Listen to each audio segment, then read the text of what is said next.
The United Kingdom finds itself at a crossroads.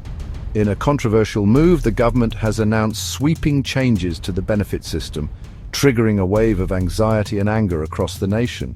These cuts, justified as necessary measures to encourage employment and reduce government spending, have ignited a fierce debate about social responsibility and the very fabric of the welfare state. The government argues that these reforms are crucial to creating a more sustainable and robust economy. However, critics argue that these cuts are not merely economic policy but a calculated attack on the most vulnerable members of society. Charities and advocacy groups warn of dire consequences, predicting a surge in poverty, homelessness, and social unrest. The stakes are high, and the outcome of this debate will have far-reaching implications for generations to come.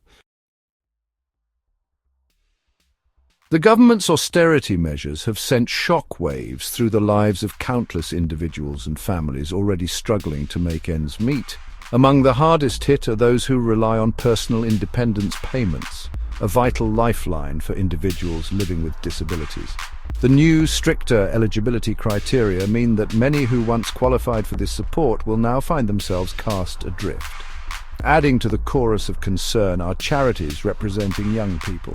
With the reduction of incapacity benefits for those under 22, a generation already grappling with a challenging job market and soaring living costs faces an even more uncertain future.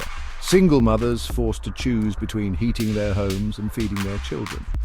Disabled individuals robbed of their independence, confined to their homes, and deprived of the opportunity to participate fully in society. These are not mere statistics, but real people whose lives have been upended by policies that seem indifferent to their plight.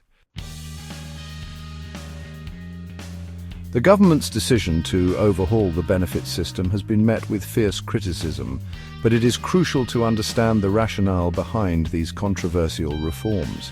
Ministers argue that the current system is simply unsustainable, with the number of claimants far exceeding initial projections. By tightening eligibility criteria and reducing benefit levels, the government aims to nudge individuals towards self-sufficiency, encouraging them to seek employment and contribute to society. They cite evidence suggesting that active support programs, coupled with a less generous benefits system, can lead to a significant increase in employment rates.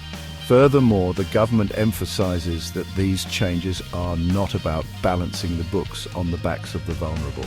They stress that those already receiving personal independence payments will not be subject to reassessment and that support will continue to be available for those who genuinely need it. However, critics remain unconvinced, arguing that the government's rhetoric is nothing more than a smokescreen for a heartless ideological agenda.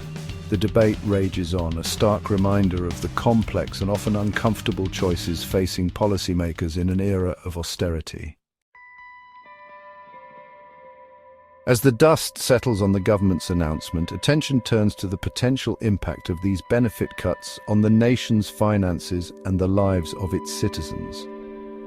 The Office for Budget Responsibility projects that the changes will result in savings of £65 to £100 million by 2029/30. The government argues that these savings are essential to ensure the long-term sustainability of the welfare state. They claim that by reducing expenditure on benefits, they can free up resources to invest in other crucial areas such as healthcare, education, and infrastructure. However, critics argue that these cuts will ultimately cost the government more in the long run. They point to the potential increase in demand for other forms of support, such as homelessness services and mental health care, as individuals struggle to cope with the impact of reduced benefits. Only time will tell what the true cost of these reforms will be.